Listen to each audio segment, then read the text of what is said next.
Assalamualaikum warahmatullahi wabarakatuh. Selamat sore dan selamat datang di Asogi seri ke-151.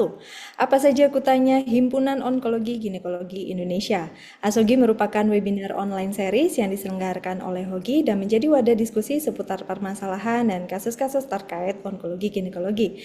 Senang sekali kembali lagi bersama saya Dr. Hoirinisa sebagai host yang akan menemani bincang-bincang sore kita tentunya bersama Asogi.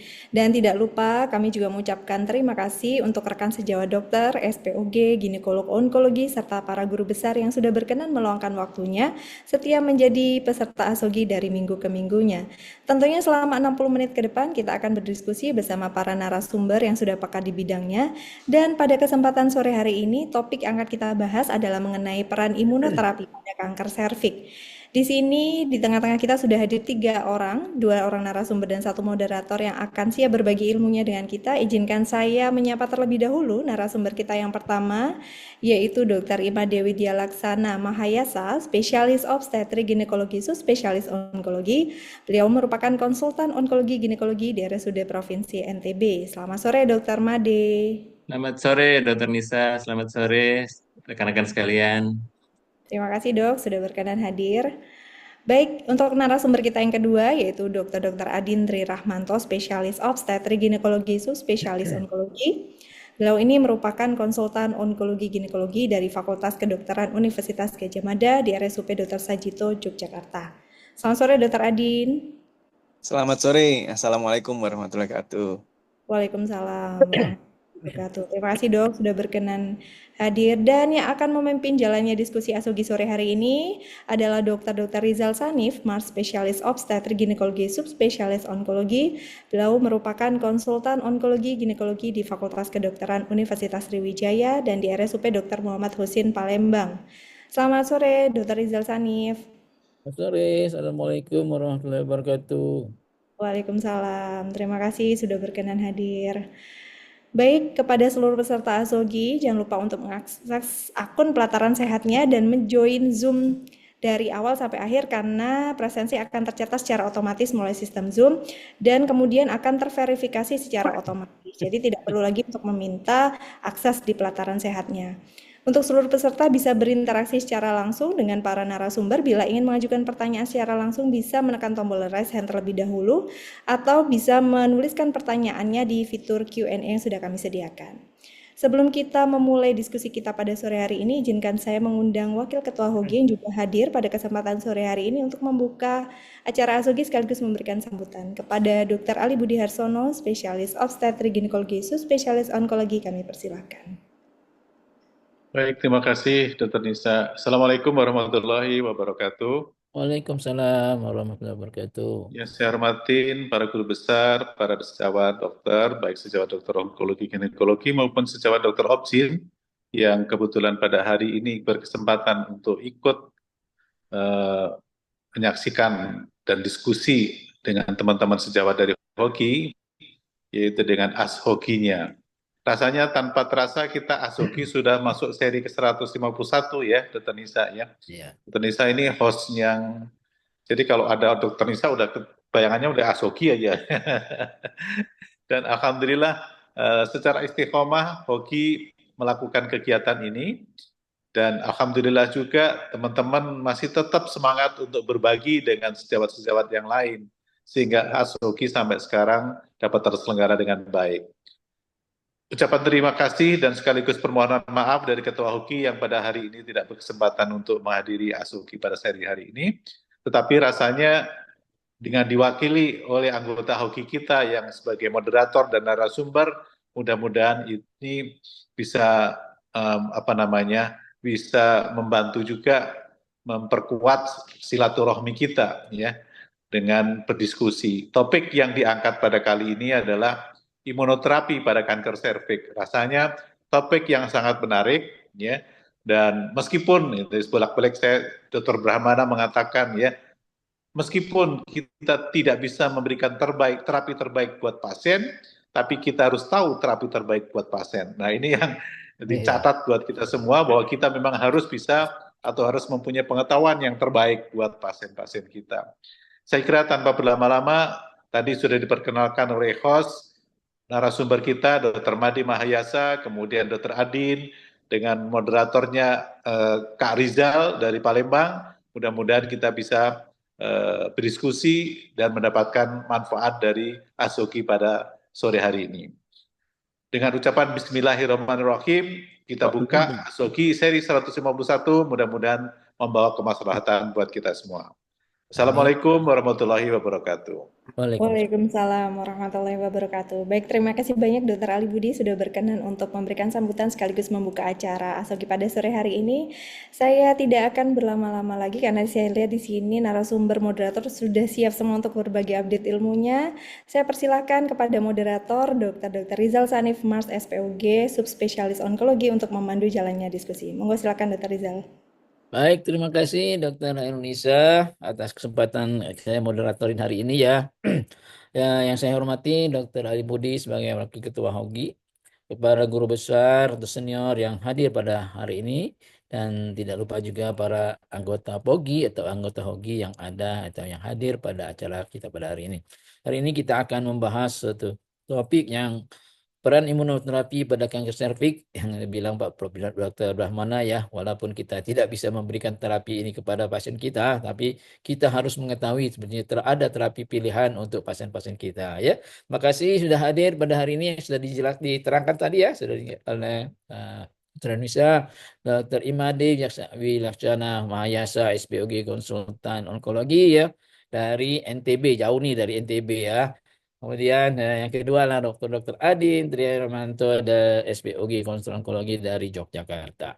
Baik, kami persilakan untuk memaparkan kira-kira apa sih sebetulnya peranan dari imunoterapi terhadap kanker serviks ya. Nah, itu siapa yang duluan ya? Saya silakan dulu nih.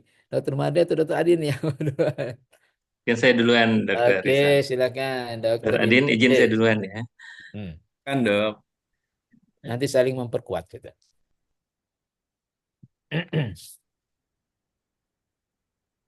Izin berbagi layar, dokter. Oke. Apakah sudah tampak? Sudah nampak? Oke. Baik. Terima kasih. Selamat sore, guru besar, hadirin sekalian yang saya hormati. Izinkan saya pada sore hari ini berbagi dan berdiskusi tentang imunoterapi pada kanker serviks. Sebagai pendahuluan, kita ketahui bahwa kanker serviks adalah kanker yang mengenai serviks uterus, ditandai dengan perubahan sel normal yang berkembang menjadi prekanker dan berlanjut menjadi kanker. Kanker serviks ini mulanya terjadi pada zona transformasi, dan kita ketahui bersama kanker serviks adalah kanker kedua terbanyak insiden dan mortalitasnya setelah kanker payudara. Kemudian di epidemiologinya, ini kanker serviks ini mengenai lebih dari 13 per 100.000 wanita per tahun dan menyebabkan kematian lebih dari 7 per 100.000 wanita per tahun di seluruh dunia.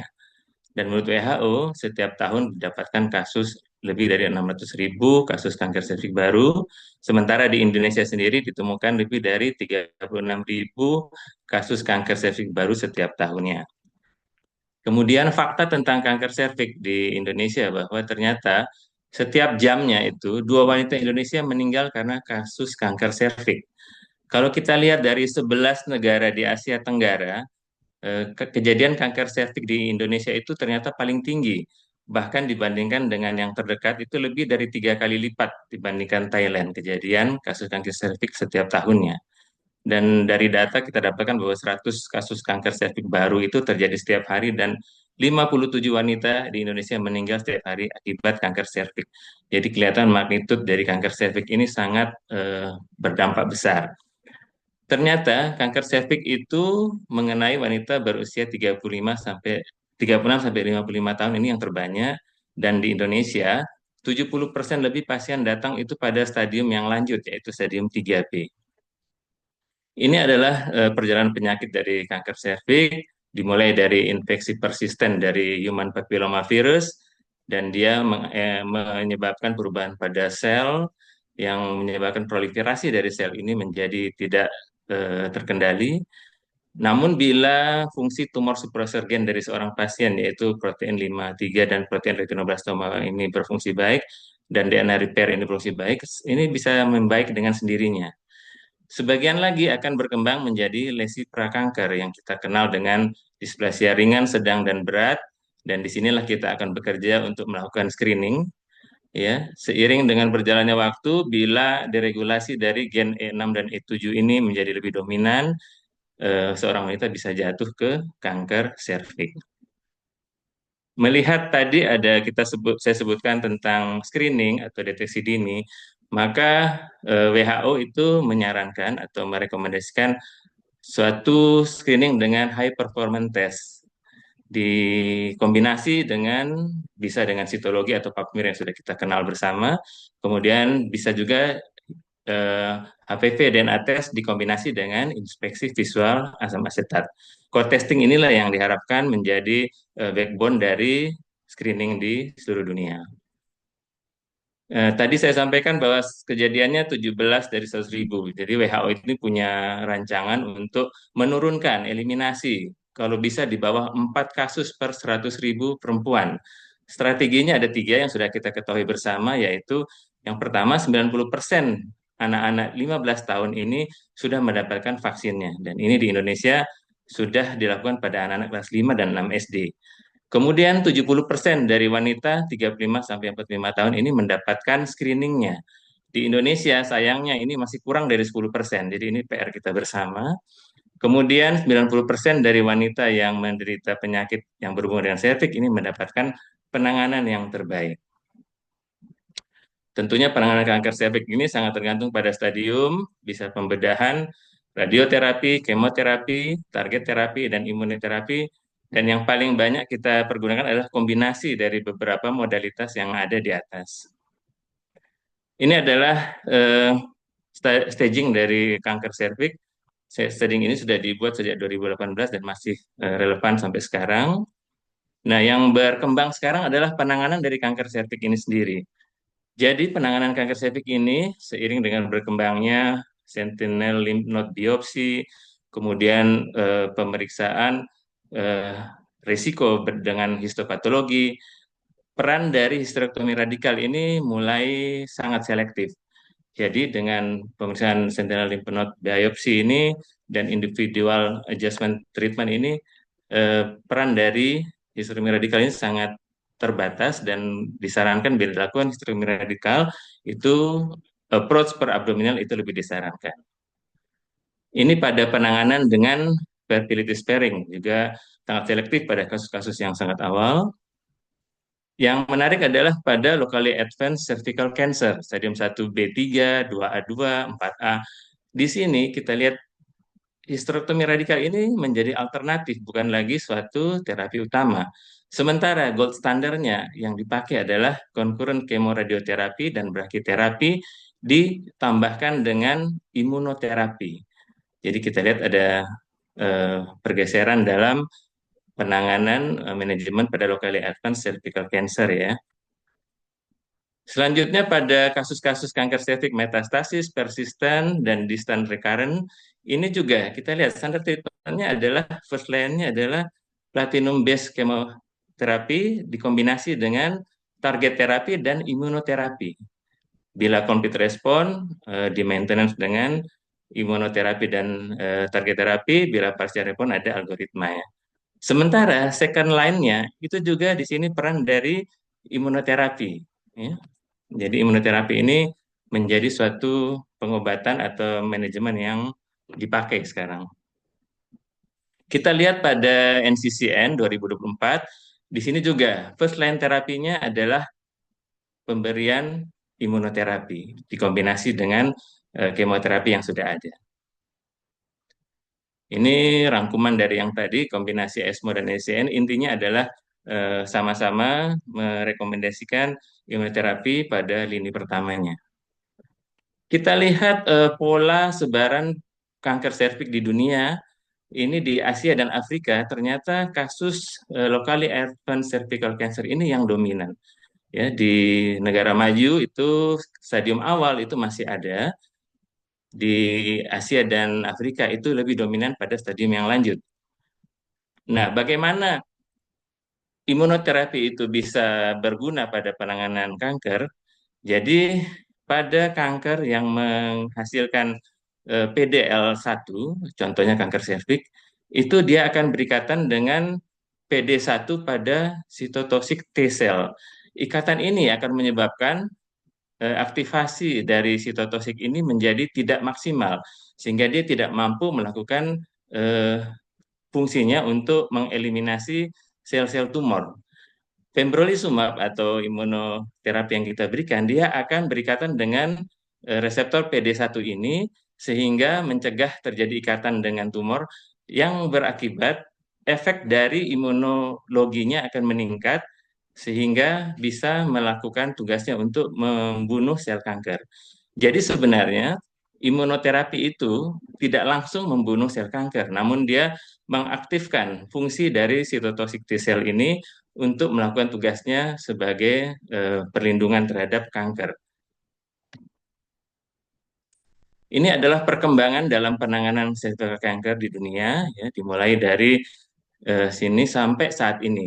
Jadi kita lihat ya penggunaan kemoterapi yang hanya cisplatin saja, kemudian cisplatin dengan paclitaxel, penambahan bevacizumab, ya, sampai yang terbaru adalah bevacizumab, kemoterapi, dan pembrolizumab. Kita lihat pada PFS dan OS-nya ini terdapat perubahan yang signifikan, sehingga pada penggunaan kombinasi kemo, bevacizumab, dan pembrolizumab ini, overall survival dan PFS-nya adalah yang paling baik untuk saat ini. Ini juga ya kita lihat kemoterapi yang backbone dikatakan platinum dan taksan ini dengan OS awalnya hanya 12,9 bulan, objektifnya hanya 25%. Sekarang dengan pemberian pembrolizumab itu OS-nya meningkat sampai 28,6 bulan. Nah, ini adalah protokol yang dipakai pada pemberian imunoterapi pada kanker serviks. Jadi di sini ada pembrolizumab dengan dosis sekian diberikan 3 minggu sekali sampai 35 siklus, ditambahkan dengan kemoterapi yang standar dan bevacizumab. Ya, ternyata hasilnya didapatkan baik PFS maupun OS-nya ini semua lebih baik dibandingkan dengan pengobatan terdahulu. Kenapa pembrolizumab itu pada banyak penelitian akhirnya dihentikan karena ternyata berhubungan dengan efek samping dari target terapi ini yang cukup tinggi, sehingga pada beberapa pasien harus sangat selektif pemberian bevacizumab. Kemudian imunoterapi lain yang dipakai juga saat ini adalah atezolizumab. Ini dikombinasi dengan kemoterapi dan bevacizumab. Ini dosisnya dan cara pemberiannya ternyata juga memberikan hasil yang lebih baik dari terapi standar. Jadi kedua obat imunoterapi yang sudah dipakai ini akhirnya sudah di-approve oleh FDA, sehingga di Amerika ini sudah dipakai secara luas. Nah, ini yang menarik dari tadi Dr. Ali Budi dan Dr. Rizal menyampaikan bahwa kita harus tahu pengobatan terupdate saat ini. Jadi di luar negeri itu mereka mengatakan the present-nya saat ini adalah pemberian pembrolizumab dan atezolizumab ini untuk pengobatan kanker serviks metastasis, persisten, dan recurrent. Sementara mereka menganggap pengobatan yang the past atau pengobatan yang kuno kita yang masih kita pakai, cisplatin dan paclitaxel, kemudian bahkan penambahan bevacizumab ini menurut mereka sudah the best. Sehingga disarankan bila kita menangani pasien, kita tetap berkewajiban untuk menawarkan atau menjelaskan, memberi tahu pasien bahwa ada loh imunoterapi yang lebih baik. Sedikit lagi tentang imunoterapi, manfaatnya pada kemoradioterapi. Jadi ini juga penelitian yang masih baru dan ternyata menghasilkan suatu kesimpulan bahwa secara statistik pemberian pembrolizumab pada kemoradioterapi itu memberikan perbaikan dari PFS yang signifikan. Karena kita ketahui sejak dahulu pengobatan dengan kemoradioterapi itu standar ya, radioterapi itu eksternal dan brachyterapi. Pemberian kemoterapi ditambahkan dengan imunoterapi ini ternyata bisa membangkitkan eh, respon imun yang lebih baik sehingga akibat atau hasil dari pemberian terapi ini menjadi lebih bagus. Dan di sini juga ditemukan dalam penelitian bahwa eh, imunoterapi ini bisa menurunkan risiko kematian dan risiko progresi dari disease ini. Ini cara pemberiannya, jadi cisplatin dan radioterapi seperti biasa dosisnya, kemudian ditambahkan pembro 200 mg dengan 3 weekly, 5 siklus, dan ini maintenance-nya. Dan hasilnya kita lihat bahwa PFS dan OS ini membaik. Sehingga ini tadi saya di Januari 2004, FDA juga meng-approve untuk pemberian pembro pada kemoradioterapi. Efek samping yang mungkin timbul pada pemberian imunoterapi yang sering adalah efek pada gastrointestinal dan pulmonary, selain pada kulit dan endokrin. Ya, dan ini adalah minggu kapan kita bisa memprediksikan efek samping terhadap gastrointestinal dan paru ini akan muncul. Yang lain itu tidak terlalu toksik, tapi kedua organ inilah yang cukup toksik ya. Sebagai kesimpulan, untuk mengakhiri, imunoterapi ini memberikan suatu harapan baru pada pengobatan cervical cancer. Kemudian pemberian imunoterapi pada kanker serviks yang persisten, locally advanced, dan metastatik ini memberikan respon yang cukup baik dan bermanfaat. Kemudian manfaat yang baik juga didapatkan pada pemberian imunoterapi yang dikombinasikan dengan kemoradioterapi. Mungkin itu yang dapat saya sampaikan. Terima kasih atas perhatiannya. Saya kembalikan kepada Dr. Rizal Sani. Terima kasih, Dok. Baik, terima kasih Dokter Made yang sudah menambahkan pengetahuan terbaru kita ya, bagaimana peranan imunoterapi terhadap pengobatan kanker serviks ya. Ada obat-obatan ini. Selanjutnya mungkin Dr. Andin bisa menambahkan lagi pengetahuannya untuk lebih kita memahami bersama. Silakan Dr. Andin. Ya, terima kasih atas kesempatannya, Profesor senior sekalian dan teman sejawat. Saya mungkin akan menambahkan sedikit yang tadi sudah dijelaskan dengan sangat jelas.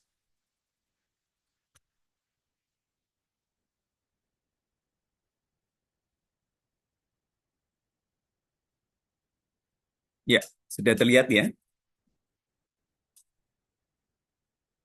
Sudah nampak. Silakan Dr. Andin.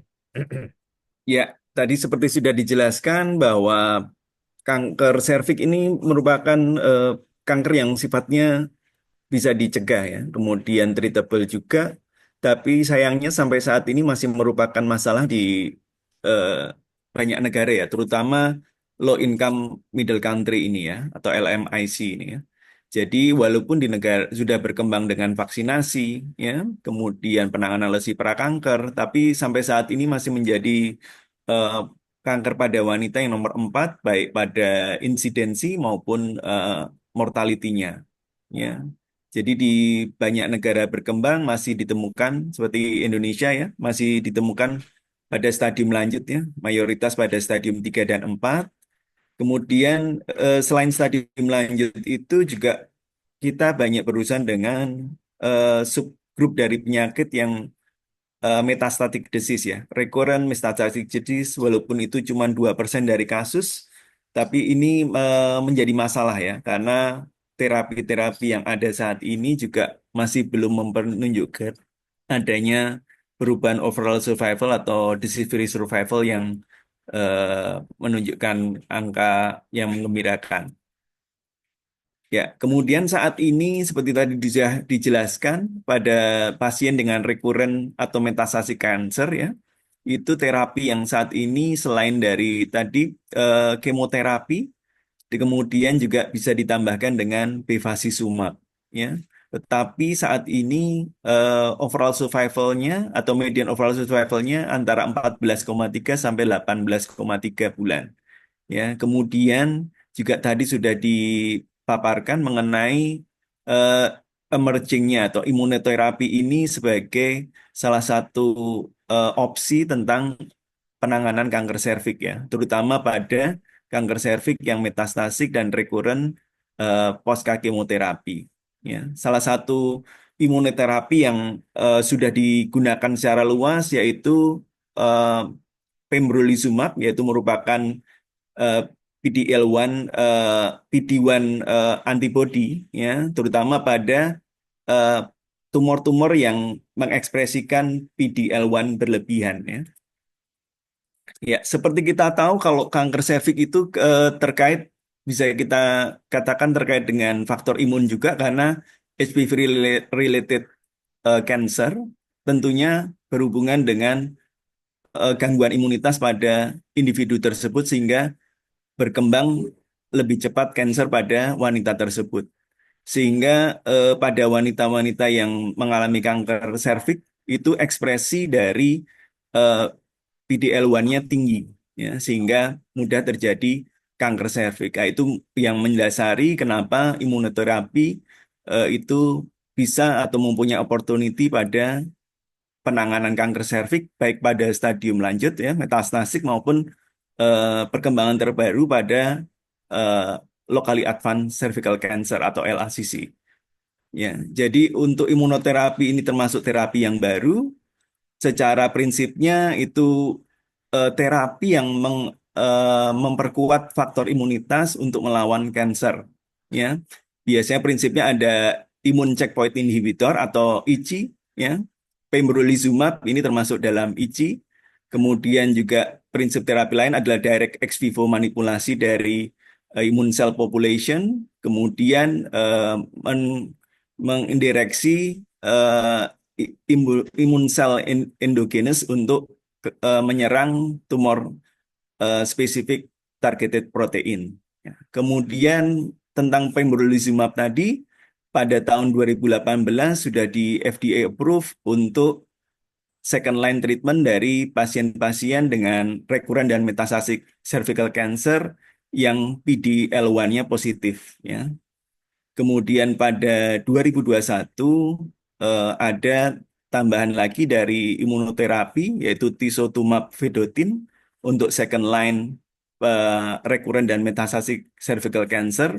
Kemudian juga pembrolizumab dikombinasikan dengan kemoterapi dan bevacizumab untuk first line terapi dari persisten atau dan recurrent metastatic cervical cancer. Ya, jadi sudah FDA approved. Ya, ini mungkin sekilas mengenai perjalanannya, ya, milestone-nya. Jadi yang sudah di FDA approve kita lihat pada untuk first line pada recurrent dan metastatic cervical cancer ini pembrolizumab ya sudah di approve. Kemudian untuk second line dan third line pada recurrent dan metastatic cervical cancer ini yang sudah di approve tisotumab vedotin ya. Kemudian untuk locally advanced cervical cancer yang sedang ongoing atau tadi sudah disebutkan mungkin sudah di-approve itu tadi ya berdasarkan studi Keynote 18 ya, penggunaan pembrolizumab pada locally advanced cervical cancer.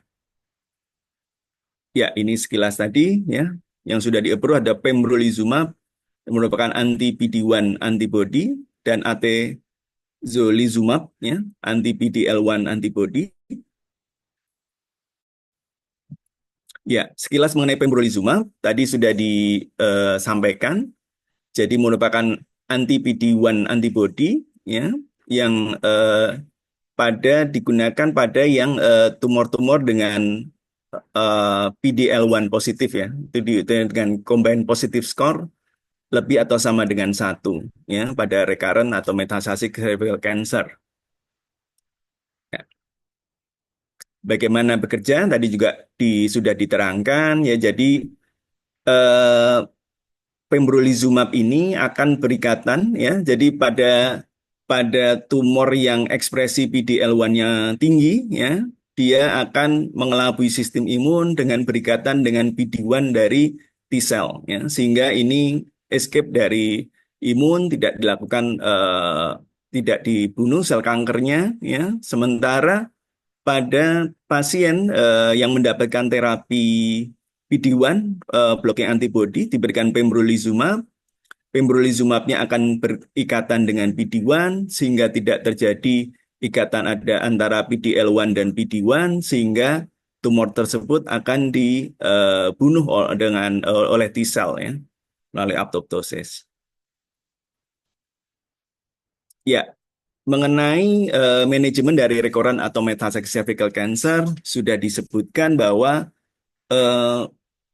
imunoterapi dengan pembrolizumab ini mempunyai peran penting ya, karena terjadinya cukup sering ya, 15 sampai 61% ya dalam 2 tahun pada stadium lanjut akan mendevelop suatu pada pasien subgrup ini. Kemudian juga biasanya overall respon rate-nya juga rendah, otomatis untuk progression free survival dan overall survival pada subgroup ini juga rendah ya, sehingga ada unmet need untuk adanya suatu novel terapi untuk pada subgroup ini untuk memungkinkan harapan hidupnya bertambah. Ya, jadi yang sampai saat ini sudah disarankan first line treatment ya dengan kemoterapi dan bevacizumab ya. Kemudian juga bisa ditambahkan atezolizumab ya dan pembrolizumab ya. Keunggulan dari atezolizumab ini adalah dia tidak mempengaruhi dari status dari PD-L1-nya ya. Sementara untuk second line terapi disarankan penggunaan imunoterapinya dengan tisotumab vedotin.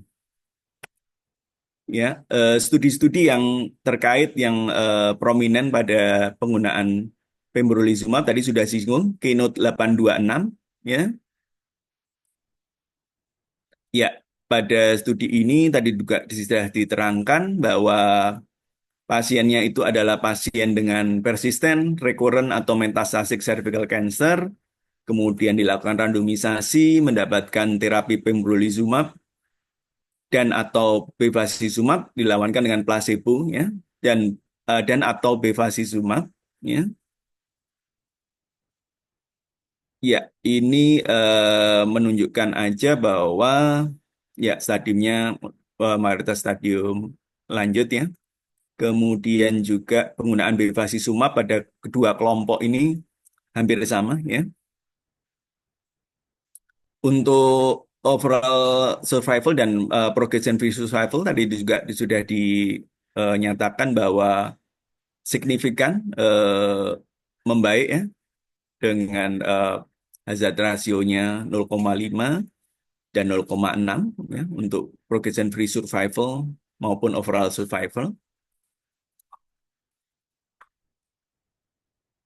Ya, pada konklusinya dengan median follow up sampai 39,1 bulan, pemberian pembrolizumab ditambahkan pada kemoterapi plus minus bevacizumab menunjukkan improvement dari overall survival dan progression free survival pada wanita dengan persisten, recurrent, dan atau metastatic cervical cancer. Ya. Kemudian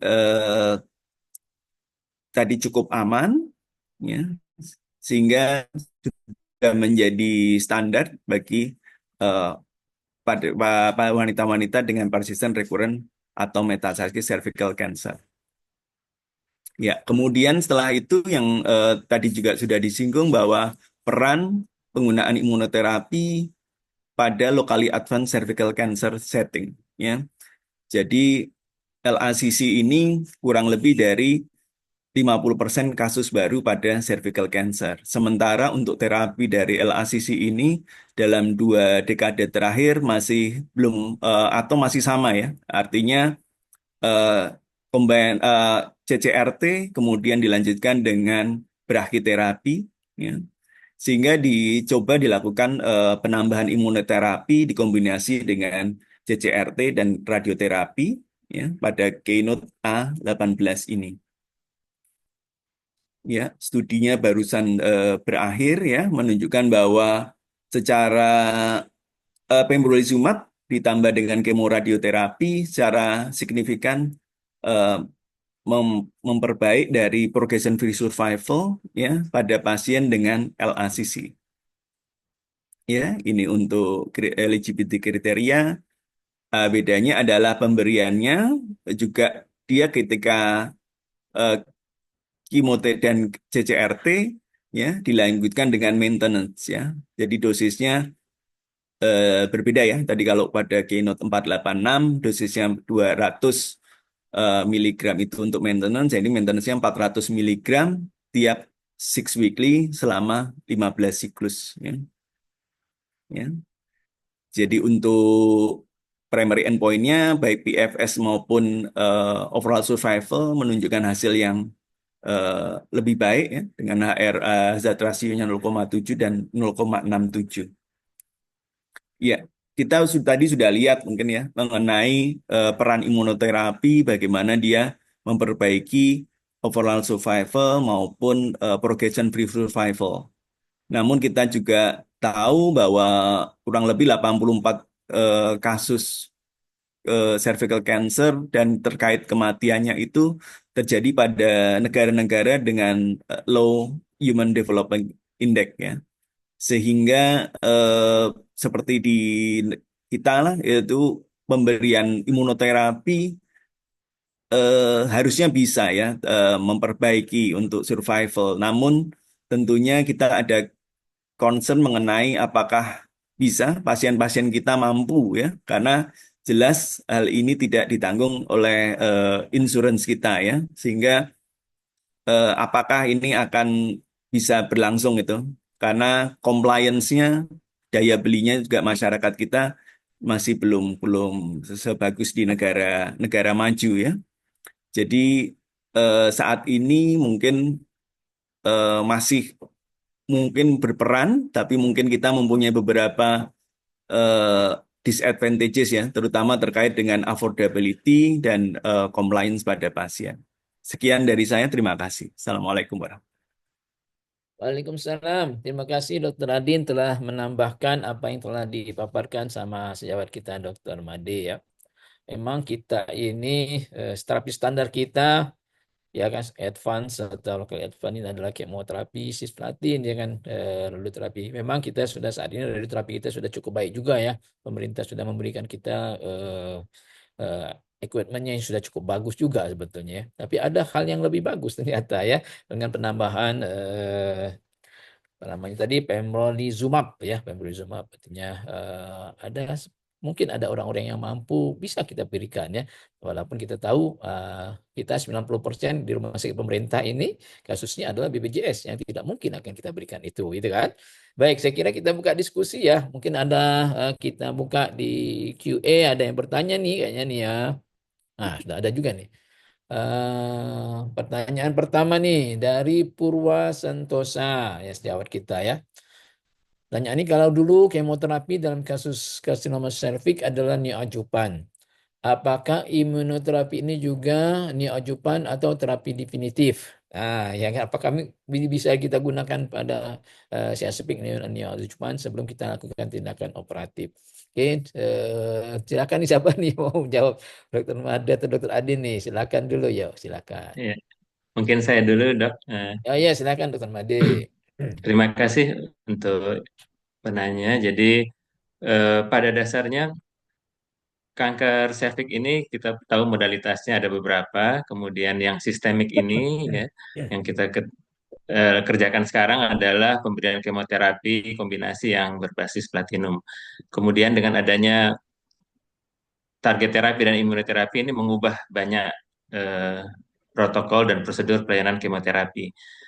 Pada kasus kanker serviks, imunoterapi ini diberikan sebagai terapi definitif, bukan sebagai neoadjuvan. Kita ketahui neoadjuvan berarti kita berikan sebelum tindakan dengan tujuan mengurangi volume dari massa serviks untuk memudahkan tindakan operasi. Pada imunoterapi sampai saat ini itu digunakan untuk terapi definitifnya, baik pada kombinasi dengan kemoterapi maupun kombinasi dengan kemoradioterapi. Jadi untuk neoadjuvan saya belum baca tentang pemberian imunoterapi untuk neoadjuvan. Mungkin dari saya itu dulu, Dok. Terima kasih. Baik. Dr. Adin, silakan Dr. Adin mau menambahkan. Ya, sama sih dok. Jadi memang untuk sebenarnya yang sudah approve kan untuk recurrent dan metastatic cancer itu ya. Jadi yang itu yang sudah approve dengan hasil dari penelitian Keynote 826. Yang recently itu sebenarnya yang untuk LACC itu. Jadi sampai saat ini belum ada wacana atau penelitian yang mengarah ke pemberian imunoterapi sebagai neoadjuvan. Ya. Tadi ada penelitian ya, saya kalau nggak salah tadi ada kemoradiasi ya, cisplatin, radiasi bersama dengan imunoterapi. Masih memungkinkan nggak itu seperti itu ya? Sehingga hasilnya overall survival-nya lebih bagus atau progressive free survival-nya lebih baik. Memungkinkan nggak? Adakah penelitian seperti itu ya, Dr. Made atau Dr. Adin? Sehingga bisa ditawarkan juga tuh kalau pada pasien mau kemana begitu. Ya. Pada keynote A18 sebenarnya kan Ya. untuk locally advanced cervical cancer yaitu atau stadium 1 B3 sampai stadium 4A itu kan memang penelitiannya adalah eh, sebagai tambahan di antara selama CCRT diberikan juga imunoterapi Ya. dan sebagai terapi ketika CCRT dan kemudian ditambahkan maintenance terapi. Ya, mungkin itu bisa dok dan menunjukkan PFS dan overall survivor yang membaik. Cuman kan kita lihat dosisnya juga jadi 2 kali lipat dia dalam Ya, maintenance. Ya, betul. saya langsung bayangkan apa ya tadi kita aja mungkin. Bagaimana efek sampingnya gitu ya. Baik, terima kasih Dr. Adin, Dr. Made. Ini ada pertanyaan satu lagi nih dari Anonymous nih ya. Kenapa pemberian imunoterapi seperti pembrolizumab lebih efektif pada kanker serviks, tetapi tidak pada kanker ginekologi lain? Nah, ini apakah ada hubungannya dengan PD-L1 tadi atau bagaimana ya? Mungkin Dr. Adin atau Dr. Made. Ya, Misalnya baik, ovarium Dok. nih, misalnya ovarium. Iya. Jadi memang tadi sudah Dr. Adin juga jelaskan bahwa pembrolizumab dan atezolizumab dan ya yang lain itu kalau kita lihat dia memang bekerja untuk memblokir dari PDL1. Kalau suatu tumor mengekspresikan itu, otomatis imunoterapi ini bisa bekerja, Dok.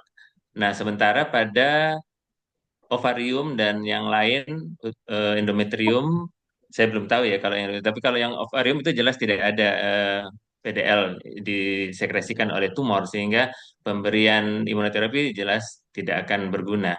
Ini juga yang menyebabkan kita sebelum kita melakukan pemberian imunoterapi memang sebaiknya diperiksa PDL-nya dulu.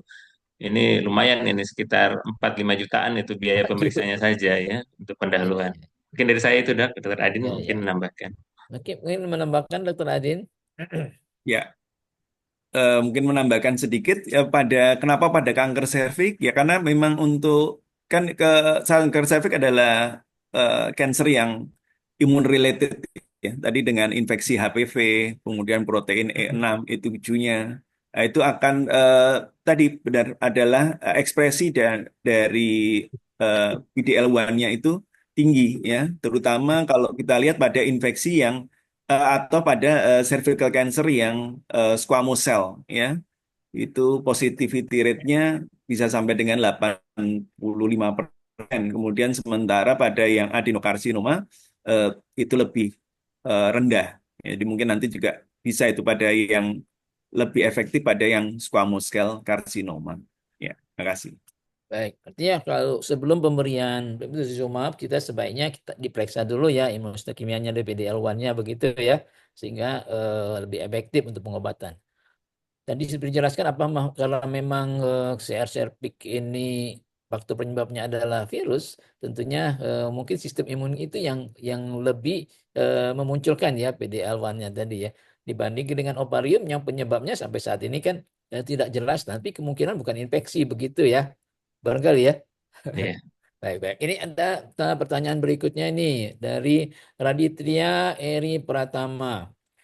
Selamat sore dokter, mohon izin bertanya, untuk pemberian imunoterapi pembrolizumab, apa hanya diberikan untuk kasus CR-CRPIC yang recurrent atau sudah bisa diberikan saat stadium awal?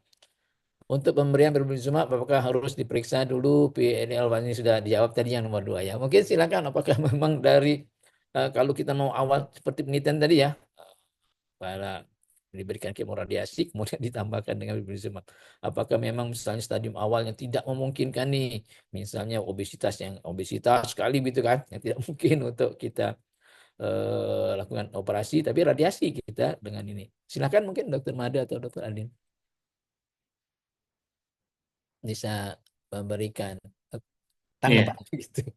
Eh, Baik dok, jadi memang penelitian yang sudah dilakukan, tadi Dr. Adin sudah sampaikan lebih detail lagi bahwa memang pada kasus-kasus locally advanced dan metastasis serta recurrence. Jadi untuk stadium awal itu, kalau kita lihat lagi tadi ke algoritma penanganannya, itu peran dari imunoterapi di sini belum dominan. Jadi masih histerektomi bila pada sentinel lymph node-nya negatif dan histopatologi untuk faktor risikonya. Jadi untuk kasus-kasus kanker serviks yang lanjut itu yang memang direkomendasikan sesuai dengan penelitian yang sudah ada. Kalau yang untuk yang baru-baru saya tidak menemukan penelitian yang eh, sesuai untuk itu, dokter. Itu yang dari saya. Ya, ya. Tadi mau nambahkan lagi Dokter Adin? Bersama dok, kalau untuk stadium awal tentunya sampai saat ini terapi-terapi yang sudah bagus sekarang masih eh, baik ya untuk overall survival maupun progression-free survival-nya. Dan konsep dari imunoterapi ini kan sebenarnya ada maintenance terapinya. Jadi cenderung ke penyakit-penyakit atau eh, cancer yang kita tidak bisa yakin itu kita R0-nya ya. Jadi perlu maintenance terapi. Terima kasih. Ya, baik, terima kasih. Jadi kadang-kadang kita ini frustasi juga ya setelah terapi primer yang bagus gitu, tiba-tiba pasiennya progresif atau recurrent gitu advance. Sepertinya mau diapain lagi begitu pasien ini? Kita nggak punya sarana yang baik ya. Artinya dengan adanya imunoterapi ini masih memungkinkan gitu kan.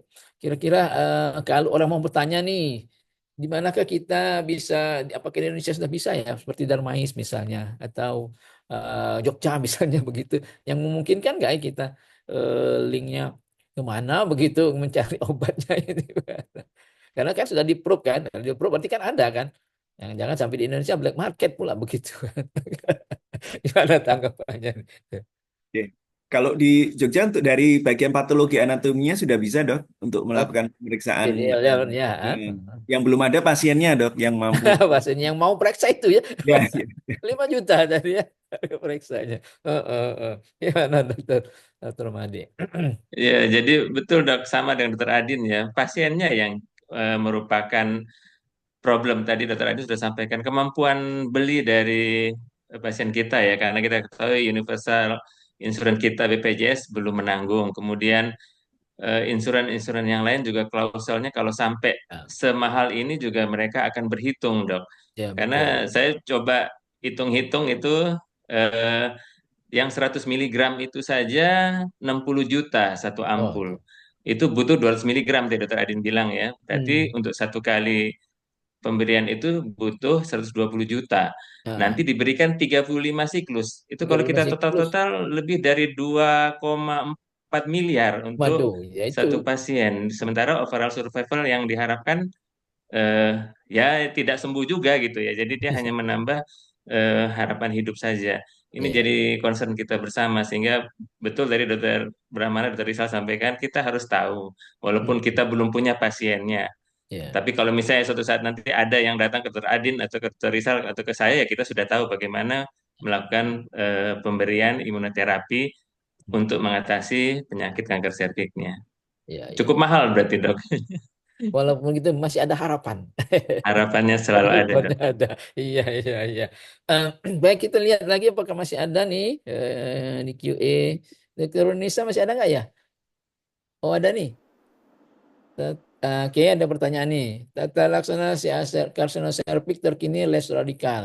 Apakah Hogi akan mengadopsi les radikal pada karsinoma serviks? Nah, ini yang menjawab ini ketua nih mestinya ya. Dokter Ali Budi kan yang menjawabnya ya. Silakan mungkin ditanggapi dulu deh Dokter Made atau Dokter Adin. Hmm. Baik dok, saya sedikit nanti Dokter Adin mungkin menambahkan ya. Jadi memang kalau mengikuti algoritma itu kita lihat di situ peran dari sentinel lymph node biopsy. Ya, Sementara di tempat saya di Nusa Tenggara Barat kita belum mampu mengerjakan. ya Saya tidak betul. tahu di tempat Dokter Adin, di tempat Dokter Rizal Hmm. bagaimana kemampuan untuk kita menyesuaikan dengan eh, manajemen yang baru ini yang memang mulai sedikit bergeser dari penanganan kita yang terdahulu. Kalau dari ini harusnya memang dukungan dari semua pihak dok ya, dari negara juga. Artinya kalau kita ingin standar yang terbaik sesuai dengan yang dikerjakan di negara-negara maju, kita juga harus mampu untuk melakukan itu karena dampaknya akan sangat besar. Jadi operasi-operasi itu tidak over treatment tapi juga tidak under treatment. Begitu, Dok. Gimana Dokter Adin? Jogja nih lebih maju nih biasanya bisa cepat dia dapat dari pemerintah. Ya, sama ada tadi sudah dijelaskan juga bahwa kita tuh diskrepensi antar center atau anu pun cukup cukup banyak ya, terutama Ya, ketersediaan radioterapi, waktu tunggu ya, radioterapi, kemoterapi juga kadang nunggu juga betul, ketersediaan agen kemoterapi maupun imunoterapi sehingga kalau kita pakai standar di luar, karena di luar itu kalau kita lihat di penelitian kan mereka nggak ada hambatan itu untuk betul. waktu tunggu radiasi itu setiap center yang ikut penelitian itu kan nggak ada perbedaan. Jadi mungkin apakah kita malah ya makanya tadi mungkin yang menjawab tadi yang dari karena bagaimana kita ini punya punya karena tadi problem di kita adalah mungkin masing-masing center yang ada ginekolog-onkologinya aja variasi ketersediaan alat pun berbeda. Ya, Nah, itu kita mungkin apakah NAC atau apa itu isu-isu yang terkait dengan ketersediaan masing-masing tempat layanan. ya, ya. Oke, mudah-mudahan nanti yang 90, 70, 90 itu ya, 2030, 90 orang pasien-pasien kanker ini mendapatkan terapi yang terbaik begitu ya. Harapan kita semua ya. Amin. Tentunya ya kita nggak bisa kalau tanpa negara yang membantu ya. Artinya swasta pun tidak mampu. Artinya negara itulah yang mestinya menyiapkan itu ya sarana yang ada ya. Saya kira ke depan mudah-mudahan dengan presiden kita yang visinya ke depan sekarang ini bisa kita dikasih semua begitu ya sarana untuk rakyat kita gitu ya. Baik, kita masih ada pertanyaan enggak nih ya? Dokter Nisa masih ada nggak ya? Sementara belum dok. Dok Belum ada mungkin ya? mau sedikit menambahkan. Mungkin yang untuk pembrolizumab ini sebenarnya boleh diberikan sampai berapa lama dok? Dan mungkin dari pengalaman dokter Adi, dokter Made, kira-kira pemberian pembrolizumab ini efek samping yang paling dominan kira-kira sampai orang itu akhirnya udah dok saya nyerah. Itu kira-kira apa dok? Mungkin dari pengalaman. Gimana nih? Pengalaman kayaknya belum ada semua nih Ya. kira-kira Kalau dari bahannya pengalaman yang didapat. jawabannya adalah belum ada karena tadi tuh Ah, sudah jadi artinya di ya, saya kira ya hanya subset grup tertentu aja yang mungkin mampu ya di Indonesia ya, dengan betul. insurance yang sangat eh, coverage-nya sangat luas. Ya, tapi kalau Ya, tadi pertanyaan diberikan sampai kapan ya kalau itu sampai 35 kali itu kalau yang di ya. penelitian Keynote 82. Maintenance ya. Ya, jadi rata-rata maintenance terapi kan 2 tahun. Ya, Tadi kan sampai ya, tapi biasanya sih kalau di kita mungkin kalau pengalaman yang dengan yang itu ya mungkin pengalamannya bukan karena adverse effect sih, karena pasiennya mulai mengeluh dari sisi Dana ya keuangan dok ya. ya. dibandingkan adverse effect. Jadi pengalamannya seperti itu. 2,4 M tadi kan 35 kali ya Dokter Mate. Iya, Silakan, izin dok. silakan, Jadi silakan. memang dokter Adin sudah sampaikan sampai 35 kali atau bila pasien tidak toleran terhadap efek samping. Itu disampaikan di penelitian seperti itu. Karena efek samping yang timbul ini pada pembrolizumab ini tidak ada tapering down dosis, dok. Jadi dia kalau ada efek samping dia langsung dihentikan. Efek Ya. samping yang berat tentunya, dok ya. Beda dengan yang kita tahu untuk ovarium ada yang di tapering off ya. Tapi kalau untuk eh, ini pembrolizumab ini tidak ada tapering off. Jadi kalau efek sampingnya berat dihentikan obatnya. Itu yang mungkin bisa menghentikan selain finansial tadi dokter Adin Ya, bilang. ya, ya, ya. Terima kasih Dokter Made dan Dokter Adin. Bagaimana Dokter Nisa? Masih ada yang mau ditanyakan lagi atau teman-teman kita Kalau di saya buka di kolom Q&A masih belum ada, Dok. belum ada ya? Kita punya waktu 2 menit mungkin, Dok, untuk Oke, closing sudah mau habis nih. statement. Yeah. Oke, sudah kita tinggal 2 menit lagi. Kita bagi 1 menit Ya. berdua untuk memberikan statementnya. Silakan Dokter Made dulu ya. Habis itu Dokter Adin. Silakan. Ya, terima kasih dokter Rizal. Jadi eh, sesuai dengan arahan Pak Ketua bahwa kita tetap harus update mengetahui treatment yang terbaik untuk pasien-pasien kita. Semoga suatu saat nanti dengan dukungan negara tentunya kita juga mampu untuk melakukan pemberian manajemen yang terbaik untuk pasien kita. Kita ketahui sekarang dengan eh, high performance test untuk screening saja itu sudah mulai dapat perhatian dari negara. Mudah-mudahan ini juga akan mendapat perhatian sehingga kita selain melakukan yang terbaik juga kita sebagai dokter bisa mengerjakan untuk sama dengan negara-negara maju lainnya. Terima kasih, dokter. Baik, terima kasih Dokter Made. Silakan Dokter Adin. Ya, menyambung tadi. Jadi untuk kanker serviks ini semoga ke depan bisa tercapai ya. Terutama kita PR-nya masih di cakupan dari deteksi dininya. Kalau mengenai preventif, ya mungkin dengan vaksinasi yang kita sudah mulai lakukan ini pada remaja, ini akan kita nikmati hasilnya mungkin 10 sampai 15 tahun lagi. Jadi PR kita masih eh, tadi tentang ya kita sebagai onkolog juga ya bagaimana meningkatkan angka cakupan ini hingga bisa tadi tercapai targetnya mungkin lebih dari 50% ya. Saat ini kita masih di kurang lebih 10% sampai 12% ya. Tapi sembari itu ya kita tadi mengupdate ilmu ya sehingga bila ada pasien-pasien tertentu yang memerlukan terapi terbaru kita juga siap. Terima kasih. Baik, terima kasih Dokter Adin, Dokter Made. Saya kira kita sudah di ujung waktu ya. Mudah-mudahan nanti ke depan harapan kita semua untuk program 90, 70, 90 ini akan terlaksana, tercapai pada tahun 2030 ya. Siapapun nanti pemimpinan kita itu yang harus kita tekankan betul ya dari anggota HOGI. Saya kira kita tutup ya pertemuan kita pada hari ini. Terima kasih kepada para peserta sekalian, guru profesor, guru besar, atau teman-teman senior dan para anggota POGI atau HOGI yang hadir pada hari ini. Saya sudahi tutup dengan selamat sore. Assalamualaikum warahmatullahi wabarakatuh. Saya kembalikan ke Dr. Hairun Nisa. Silakan. Baik, Waalaikumsalam warahmatullahi wabarakatuh. Luar biasa, kami ucapkan terima kasih banyak dan apresiasi untuk para narasumber serta moderator kita sore hari ini sudah berkenan memberikan sedekah ilmunya. Terima kasih banyak Dr. Rizal, Dr. Made, Dr. Adin, juga Dr. Ali Budi. Terima kasih. Jadi diskusi kita sore hari ini cukup membuka wawasan kita tentang bagaimana imunoterapi pada kanker serviks. Seperti tadi sudah dipaparkan bahwa setidaknya kita mengetahui sebagai dokter kita wajib mengetahui best treatment dan ideal treatment untuk pasien, meskipun mungkin belum sepenuhnya kita bisa melakukan karena keterbatasan satu atau dua hal. Tadi sudah dijelaskan juga imunoterapi yang bisa digunakan seperti pemberian pembrolizumab yang merupakan anti-PD-L1 antibody pada kasus-kasus advance, recurrent, dan metastasis. Baik, tidak terasa 1 jam sudah kita berdiskusi bersama. Semoga apa yang kita diskusikan memberikan banyak manfaat dan dimohon kepada seluruh peserta ASOGI untuk bisa mengecek pelataran sehatnya, menyelesaikan pembelajaran sampai batas waktu hari Jumat. Jangan khawatir yang ketinggalan mengikuti seri ASOGI sore ini dari awal sampai akhir bisa membuka akun YouTube kita di Asogi, begitu juga dengan seri-seri Asogi sebelumnya. Terima kasih banyak atas perhatian dan atensi seluruh peserta Asogi. Sampai jumpa di Asogi seri berikutnya. Kami mohon izin undur diri. Wassalamualaikum warahmatullahi wabarakatuh. Waalaikumsalam Terima warahmatullahi kasih, Dokter. wabarakatuh. Terima Mari kasih. Aden Teradi, kepada Dr. Ali Budi. Balik ya.